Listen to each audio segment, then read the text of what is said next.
Hey, everybody, welcome back to another episode of Card Talk, a podcast where we spend a few minutes talking about cards from Lord of the Rings, the card game. I'm your host, Dave Walsh.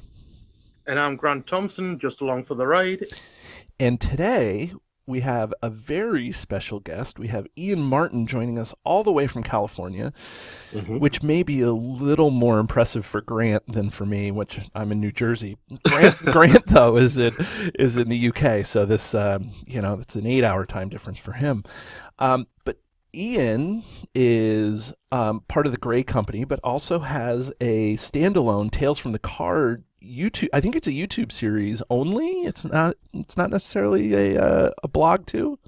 Well, I have a blog, and then that was mostly what I was focusing on, like the first few years doing it, and then more recently I transitioned more to doing like the YouTube plays. Okay. And so how long have you been doing each of these things? So Tales of the Cards have been around. I have to make sure I get this right. Tales from the Cards, right? Has been around for a little while. And the Gray Company, I feel like, has been around as one of the original things, right? So tell us a little bit about that. I started Tales from the Cards blog December 2012. It would have been, so I guess it's going to be 6 years next month. So a long time. Wow. Can't believe it. Great Company was a couple years after that. I actually should know our exact start year, but I want to say it was probably like the year after that, like 2013, if not 2014. Somewhere around there is when we started. Okay. So, I mean, you were, and so I have my timeline all screwy. It's actually the Gray Company is after Tales from the Cards. Yeah, I met the dudes on the Great Company through the Cardboard of the Rings Facebook page, actually. And I think it was Derek, who I didn't know at the time, who just put out a call he wanted people to play with, actually.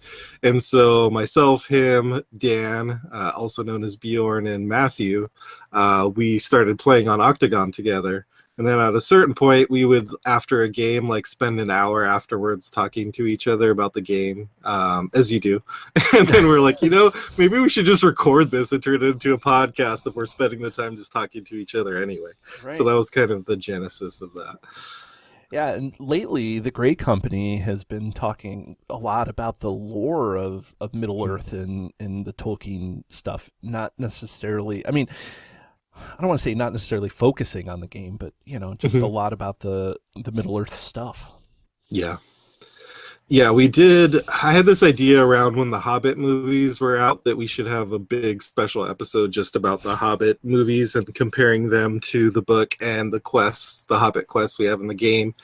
And then Matthew said, well, why don't we just do the same thing for the Lord of the Rings? And so we just ended up doing that and ended up focusing on that a lot for the past year or so, or 2 years.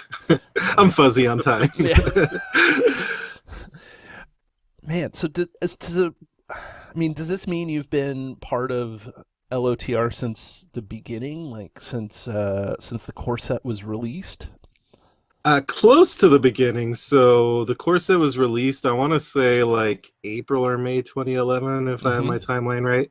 That's and right. I had to look through my Amazon. Like, I got curious one day because, again, timelines are hazy. I was like, when exactly did I buy the game? So I ordered my core set January 2012. So I wasn't around quite when the core set was released, but about 6 months afterwards, I guess it would have been.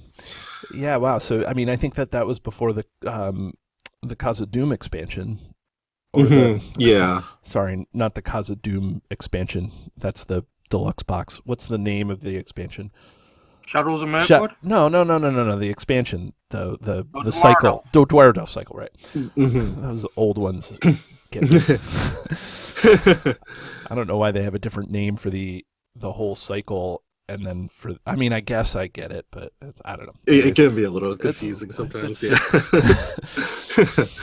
I don't know. It's good. So what about you personally? You live out in California. What does the community need to know about you? Ooh, well, that's a big question, but what do they need to know about you? Yeah, what do they need? Kind of a loaded question there, David. Well, we were talking before recording about how I'm involved in education for work, and I was a high school history teacher for a while, and now I'm doing curriculum development. And I always find it funny how many people in the community I've encountered who are involved in education in some capacity. even Caleb, who's the lead designer of the game, used to do teaching as well. So I don't know what it is about teaching and Lord of the Rings, the card game, that go together, but there's some kind of connection there. Grant's involved in education because he has 5 kids that are going through the. Sure, I think that counts. Yeah. He's got enough kids to do it. If you're lucky, you'll hear him tonight. Depending on the guest stars. Yeah, right. So they should all be in bed now. Okay, well that's good. It should be. So yeah, I was always really involved in kind of tabletop games and board games as a kid. This would have been like in the 90s, early mid 90s. And at a certain point, I fell off like during my college years and high school years, when you're trying to be cool and all that stuff. And I got involved in stuff like music, playing in bands. So tabletop gaming fell off the radar. Not completely, because I would still get together and play games here and there, but it wasn't as big a part of my life anymore. And it was actually Lord of the Rings, the card game, getting that core set that really launched me into getting back into the hobby again. Oh, that's cool. Yeah, it's funny. So, I mean, I assume then if you have been around since January of 2012, you have pretty much everything that the game has to offer at this point, right? Yeah, pretty much. Do you do nightmares? I do, although I haven't been I have them all physically. I haven't been as good about actually playing them. I think I've played them all up through, I want to say, Against the Shadow Cycle, and then from there on it's a bit more patchy. I've played some here and there. Against the Shadow, is that Heirs of Numenor? Yeah. Right. I always screw up the Angmar Awakens and Heirs of Numenor and Against the Shadow. I forget which one's which. Yeah. Ian, I would assume that you probably have played the Assault on Osgiliath scenario once or twice, right? Mm-hmm. I bring that up because, do you know why I bring that up? I do not know. You don't is know? Is that the pack where a certain card came out? Yeah. So, just to let the listeners know, in case they haven't caught a guest show, is whenever we invite special guests on our show, we ask them to pick any card in the card pool that we haven't discussed, and we always get great. A variety. Grant and I get tired of picking cards that we want to talk about. So, and so your card comes from Assault on Osgiliath. So, Ian, if you could take a minute and introduce us to the card, tell us what it is, and then maybe some of your initial thoughts. Okay. So the card I chose is, for those who know me well in the community, is probably not the one they imagine I would pick. Okay, stop right there. Guess. Which one would they guess? Oh, you were going to say that. Okay. they would guess for sure Grima, because he's probably one of my favorite heroes in the game. I talk about him endlessly. 50% joking because it's a fun joke to be a fan of this creepy guy, but 50% because I actually do enjoy using him. But I did not pick him because I like bucking expectations a bit, and I thought this particular card would be fun to talk about because it doesn't generally get talked about much in the community, gets dismissed pretty quickly. So I think it's worth kind of a little bit of a deep dive. And that card is Palantir. This is the one-cost neutral attachment, Palantir, with the artifact and item trait. You attach it to a noble hero, and the planning action is to exhaust Palantir, an attached hero, to name a card type and look at the top 3 cards of the encounter deck. For each of those cards that matches the name type, draw a card. For each of those cards that does not match the name type, raise your threat by 2. So tell us, this is a card. Yeah, tell us about it a little bit. What's the story behind this thing? Well, we all know probably the story behind it, but why choose it? So I picked it because if I wasn't going to pick Grima, I picked something that's a little bit adjacent to him. Yes, he's all in bed with Saruman and the Palantir and all that. And I just think it's a card, again, like I said, that if people do talk about it, it's to kind of pan it right away and say how horrible it is. And I was right there with them when it was first released. If you go back and look at my Assault on Osgiliath player card reviews on the blog, I gave it a bad rating and said it wasn't great. And it was actually someone who was a guest writer on my blog who wrote an article about why he actually liked it. He went by the name of Sting on my blog. He kind of started turning my eyes to it, and I said, I should actually try this card out and see what it can do.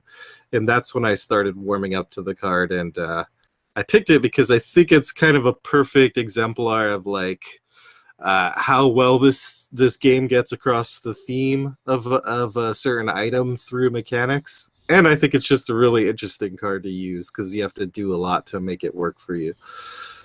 Yeah, so Grant, what do you think of Palantir?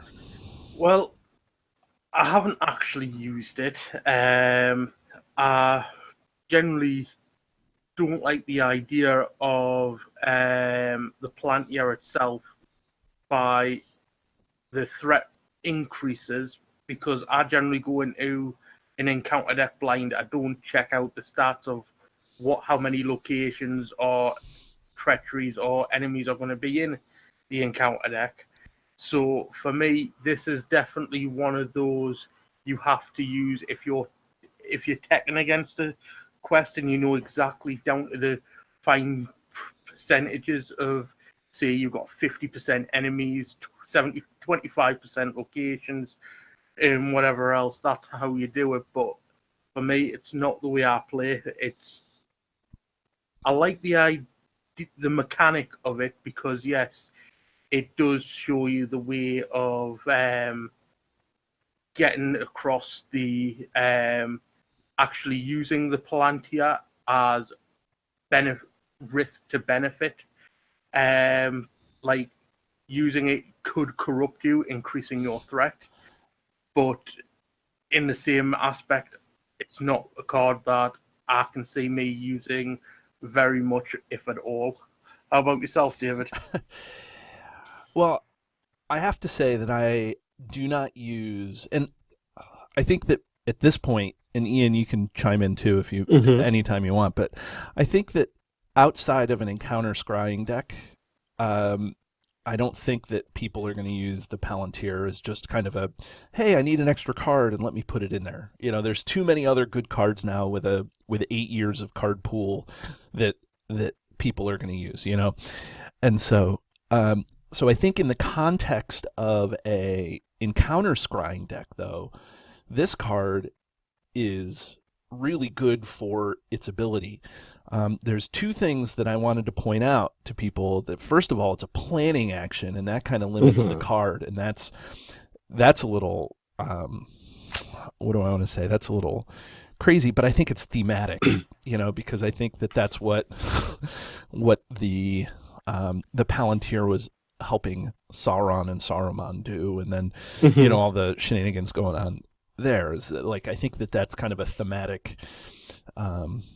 Maybe not a home run, but, you know, at least a double, you know. And then the other thing is that it doesn't discard encounter cards. It only gives you the chance to peek at them.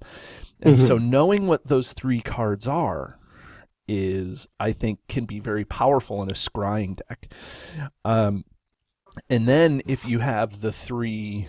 you know, what are they? The Ithilien Lookout, Furial, the Keldon Traveler, the one that allows you to discard, you know, and Furial is the only one that is a unique ally. So you can use the Palantir, and then if it's an enemy on top, you can bring out the Ithilien Lookout and you can get rid of the enemy. And then if the Keldon Traveler, you know, if it's a location, you can use Keldon Traveler. What for whichever one, I forget. One's location, one's...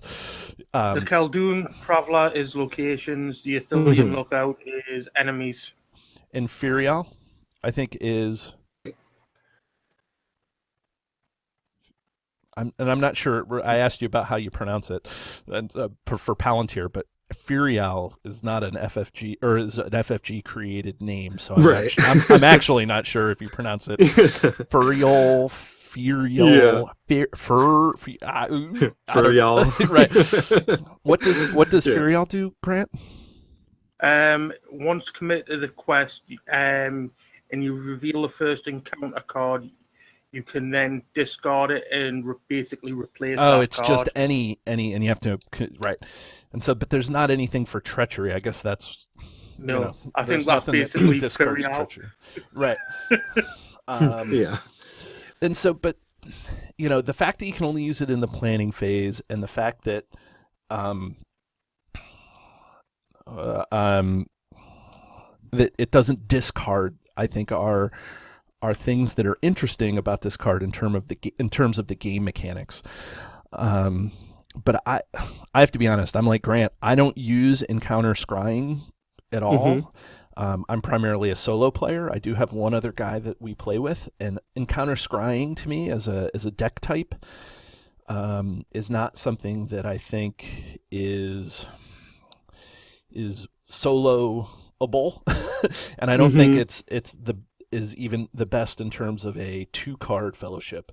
Now, if you're going epic multiplayer, or you're going 4-player, whatever, the Black Gate opens and you're playing, everybody in the world is coming down on the Black Gate, whatever it is, then you can build an encounter scrying deck.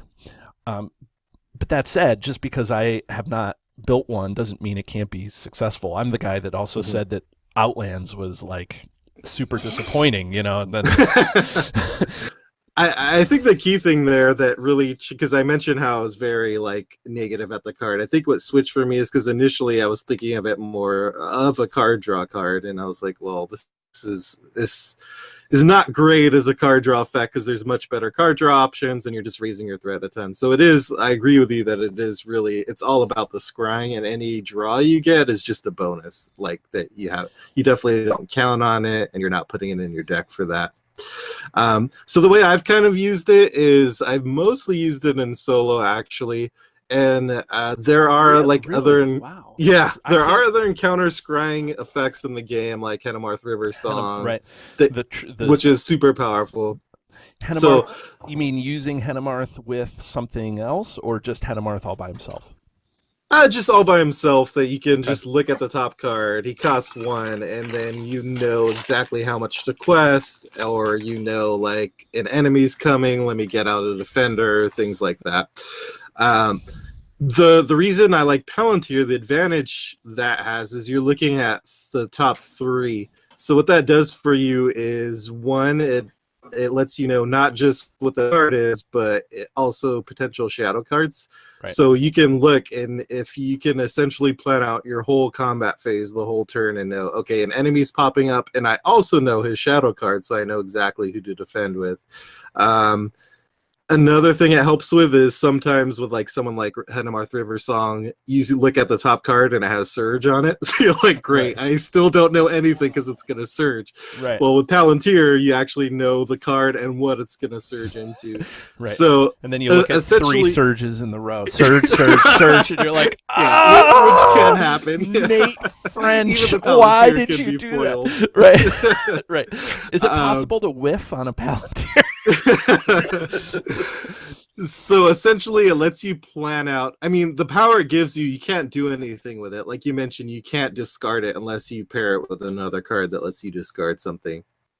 But with that knowledge, you can control your questing exactly, so you can make as much progress as you want. So where I find it useful for is in certain quests, like you need to control your questing and not overquest. I recently used the Palantir deck against Journey Up the Anduin, which is one of the quests from the Wilds of Ravanian box, which can be pretty difficult for solo. So I was surprised with the Palantir deck I was able to beat it, and mainly why is because I could just control my questing exactly how much I wanted each turn. So let me ask you a question while you're breathing here, is that you say you have a Palantir deck. Now, is this specific? So if I go to RingsDB and I look up Palantir deck, are you saying that you have a deck that is solely built around the Palantir and its ability, or are you just saying it's a deck you use that has the Palantir in it? A little bit of both, I guess, because I have an earlier build that I use Galadriel with a Palantir because I like the idea of giving Galadriel a Palantir just thematically. Right. But That one was way more focused on actually like trying to combo with the Palantir. So some of the cards I had were like, I think because I had Frodo in the deck as well. So I was using small target. So for those who don't have that card handy, that's basically, I can't remember the exact text, but it's basically when you're defending with a Hobbit, if one of the if the person you're defending against, it's either doesn't have a shadow or does have a shadow, but essentially they redirect their attack to another enemy. To an enemy, right? Yeah, right. Yeah, so with the Palantir, you can, because like I mentioned, you can see the shadow cards, you can actually set up small target. Another card was using some manipulation cards like a Watchful Piece, which after you explore a location, you put it back on the deck. And another card that doesn't get used often, Shadow of the Past, which you pay 2 to put the top card of the discard pile back onto the encounter deck. So those are ways, if you see something really nasty coming, like here comes a giant, 7 attack enemy, instead I'm just going to put like this other card on top and kind of delay it. But the more recent Palantir build I have is more so just like having Palantir in a deck, and I'm not really trying to combo off it. I'm just purely using it to see what's coming up, and I'm not really trying to manipulate at all. So I guess we have the Palantir expert here, Grant, right? So, I mean, when I'm thinking of encounter card scrying and kind of manipulating the encounter deck, I immediately think Denethor. Not leadership Denethor, Lord Denethor, right? And then I think of Eleanor a little bit, because you want a lore hero and you want probably a spirit hero. Who's your third hero in that? Or who are your heroes? I mean, what goes with Palantir in this encounter scrying thing? So again, it depends on if you kind of want to build like and go like whole hog into manipulating the encounter deck, in which case I think you would like Lord Denethor is probably the best, because you can actually like chuck a card to the bottom if it's really bad, and then you also know what the next card is that would be next if he does like choose to put one on the bottom. Well, you know what card you're going to get instead. But it stinks because you have to exhaust him to do that, so you like all of a sudden your hero defender is done. Yeah, definitely like number one card you put in any Palantir deck is Unexpected Courage, because you're just going to have to ready them. And then also I liked Galadriel. The reason I use Galadriel in addition to the theme is she reduces your threat by 1 if you use her ability. So the other thing you need with Palantir is lots and lots and lots of threat reduction. So one of the heroes I used in my recent build is actually Spirit Baragond, who's another threat reducing hero. So that's another way of kind of trying to keep threat under control. I was just thinking it would be a great, the Low Aragorn would be great for when you're running Palantir. Yeah, I was actually just thinking that too, right? Grant, who did we talk to last week? Who was our... that was Ryan. Oh, right. Ryan Kelly, Mr. Underhill. We did a show. You get to know what the selected thing is before we actually produce it. he picked Lord Aragorn, and I was like, I don't like this Aragorn because his ability is so nichey, but he loved him, and Grant loved him. And then, and of course, you're not doing tactics heroes and leadership heroes much with this sort of stuff. No, you're probably gonna want to start your threat somewhere in the 20s, preferably low 20s if possible, and then you're including like as many copies of threat reduction stuff as you can. The other thing I think important to know is that you don't just keep using it every turn. At least in my experience, like you're gonna get, I don't know, maybe 4 or 5 good uses out of it, in conjunction with threat reduction, and really because I think a lot when we play this game, all of us kind of know that the most important part of the game is like the first few rounds, the first half of the game or so. And so with the Palantir, you're just using it to like make the best decisions possible. And then once you're kind of set up, then you stop using the Palantir so you don't threat out. It's kind of how it goes. Let me ask you a maybe seemingly tough question about this, and maybe not. I'm ready. Yeah, you're ready. You ready? Okay. So, risk some light. Why use the Palantir over Risk Some Light? I mean, I guess if you're doing an encounter scrying deck, you're gonna put both into a deck, but Risk Some Light does the same sort of thing that the Palantir does without the kind of the gamble that you're running of raising your threat. Sure. It's a good question, and I think the answer is that you don't. Not in every deck are you going to run, like, I mean, it should be clear, but I should make it very clear that the Palantir is a super niche card. Like, it has to fit in a deck that you purpose-built for it, and it also has to be, it can only be used against certain scenarios. Because there's some scenarios that just like keep shuffling then counter deck, and it makes the Palantir kind of useless for various reasons. Yeah. And there's some scenarios that are just like that hit you too hard right off the bat. But that all being said, the reasons you would use Palantir instead of Risk Some Light is because you just want to keep using it over and over, and like you want to get that good handful of like 4 or 5 uses out of it. And with Risk Some Light, you're going to have to keep drawing. You know, if you put 3 copies in, you're going to have to keep finding all 3 copies to use it, whereas Palantir is more on demand.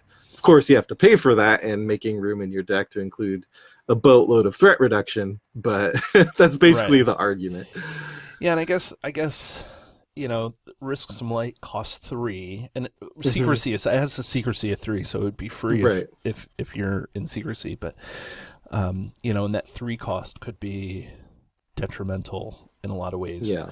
And the card draw for the Palantir, like I said, it is a bonus, but it is nice. You know, like I find in general, like guessing that there are times, of course, when you get really lucky and guess correctly all 3 times and don't raise your threat at all. There are times when you completely whiff and raise your threat by 6. I've done both. But on average, you're probably maybe guessing like 1 or 2 cards. So you're getting like 1 or 2 cards each time and raising your threat about 2 to 4 each time is kind of the average.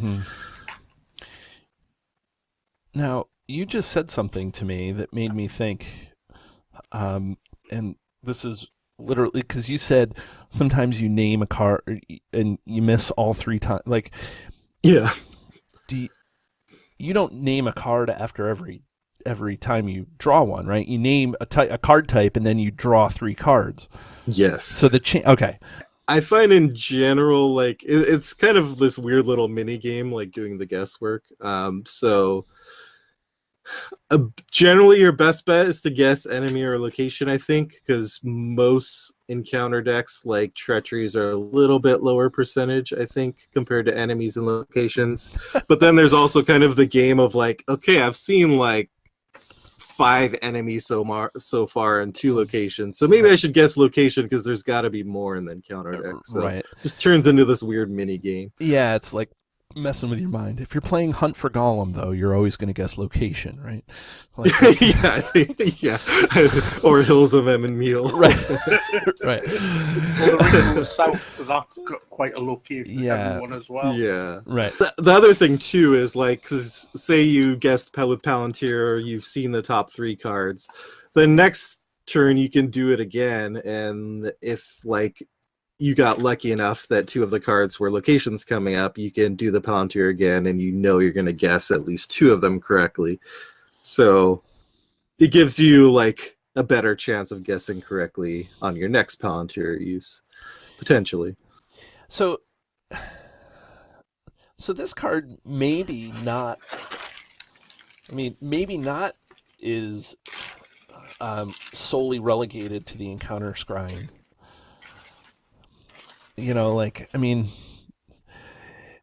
I can see a case where people just would, because you're seeing 3 cards in the encounter deck, if you're playing solo, like, for me, I just was thinking that this is not a card to play solo because I'm not, and I said that at the very beginning, is that, you know, this is a card that I don't want to play solo because it's going to take up a deck slot, but maybe I have to reconsider this, you know, like that. It can go into a deck, and it doesn't have to be a scrying deck. And just knowing those 3 cards for solo, like that's the 1 card that's being revealed for the quest phase, and then that's if there's an enemy that you're engaged with. Whose squeaky door is that? That would be my chair. Oh, that's your chair. That's your chair, huh?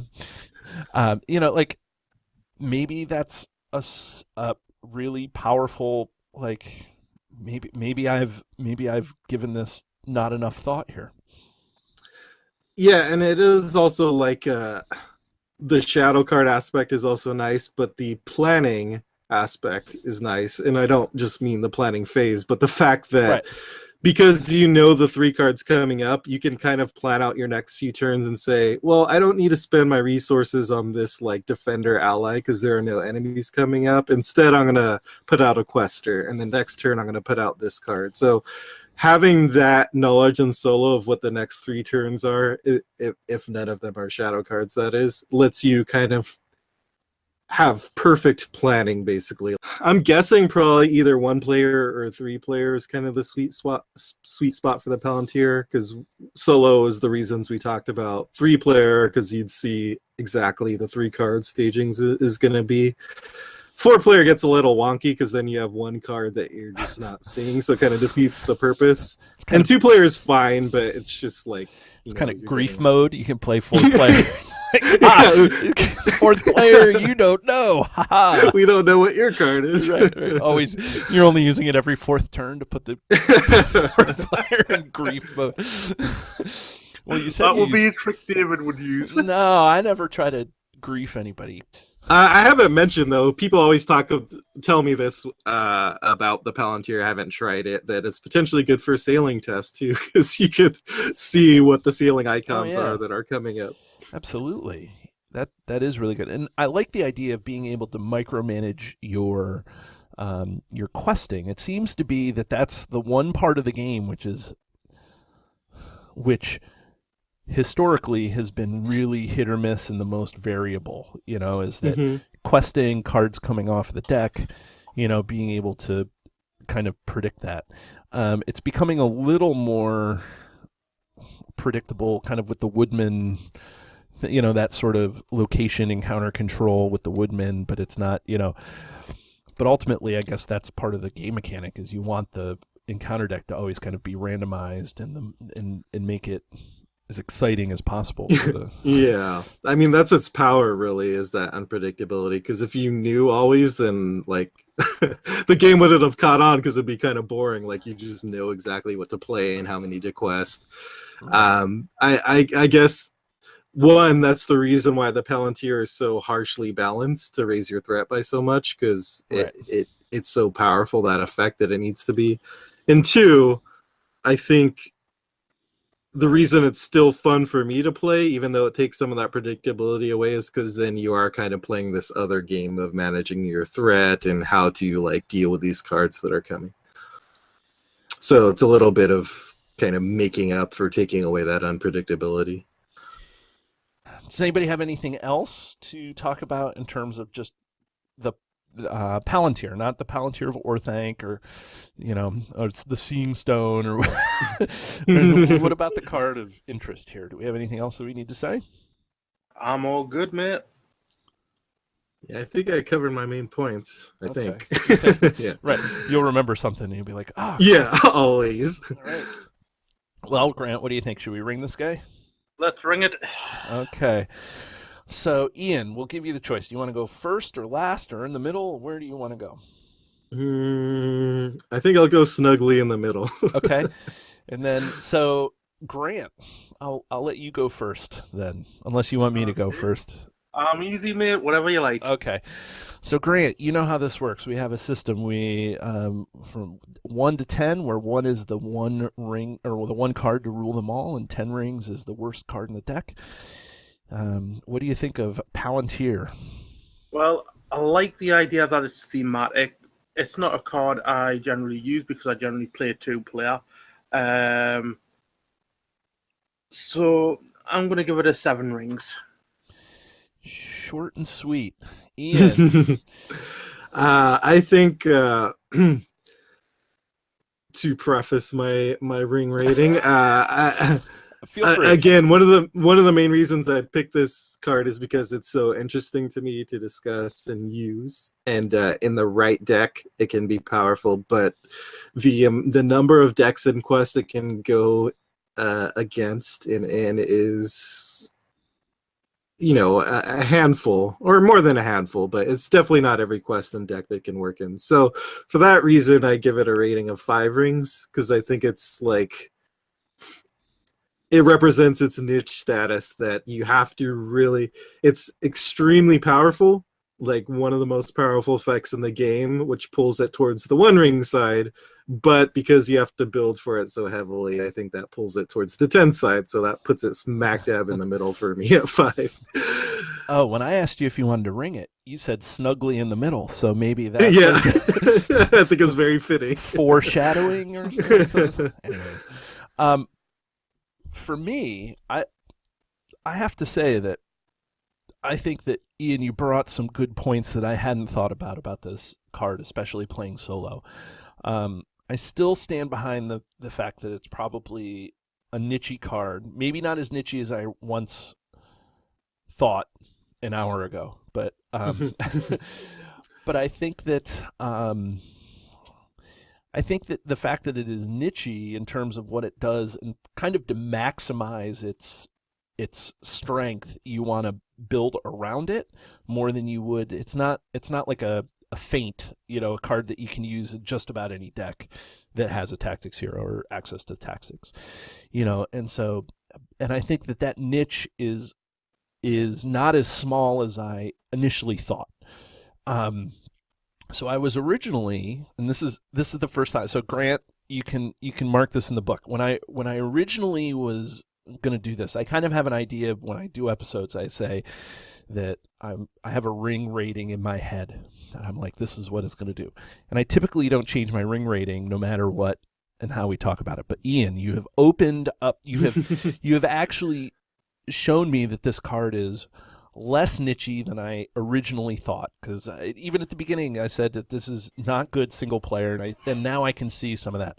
So I was originally going to give it a 9. I was going to say, like, I don't ever want to use this card. I don't ever want to see this card. Like, I think that the benefit outweighs, or the downside outweighs the benefits to the card. So, but I'm going to change that, because I think that while I'm probably still not going to slot it into, any of my power decks that I have, I would put it in a consider pile for a solo deck for those reasons that we talked about. So I think I'm gonna kind of agree with Grant and go with a 7 here, not because Grant said it, but because of those reasons that, I was gonna kind of destroy the card in my I was going to destroy the card in my rating, but I can see cases where people would want to use it. It's still niche-y, and I don't think it's going to make it into a lot of people's decks, but I still think that people should consider it in maybe some of these other scenarios. They need a card to do some things. This is a card that can do some things that is different than maybe what they have in their own deck. So, Ian, we really loved having you on the episode. You were exciting. I was excited to talk about the Palantir. I was telling Grant leading up to this, I was like, wow, we've had a lot of good guests on talking about super niche cards. Like we haven't had, I said, we're going to have to talk about our Aragorns here after this, because we're talking about some really interesting cards. It's like no low hanging fruit for us, So, but anyways, Ian, thank you so much for joining us. It was a lot of fun. Thanks for having me. Yeah, we'll have to get you back on sometime, maybe to talk about, what's the card that we were talking about? Oh, when the Palantir of Dol Guldur comes out, or the Barad-dûr comes out as a player card, we'll have to have you on or something. For sure. Or when we do the Grima episode, you said you love Grima. Maybe maybe you can talk about Grima. Yeah. But thank you so much. Well, everybody, join us next time on Card Talk. And if you're interested in finding this or any of our back episodes of Card Talk, Feel free to search YouTube where you can find our flagship video episodes with the username CardTalk2018. Or you can search the RSS feed cardtalk2018.libsyn.org for our extended audio versions of our podcast. Or you can find us on Facebook at CardTalk2018. And if you have any questions for Grant or myself or for both of us, feel free to email us at cardtalk2018@gmail.com.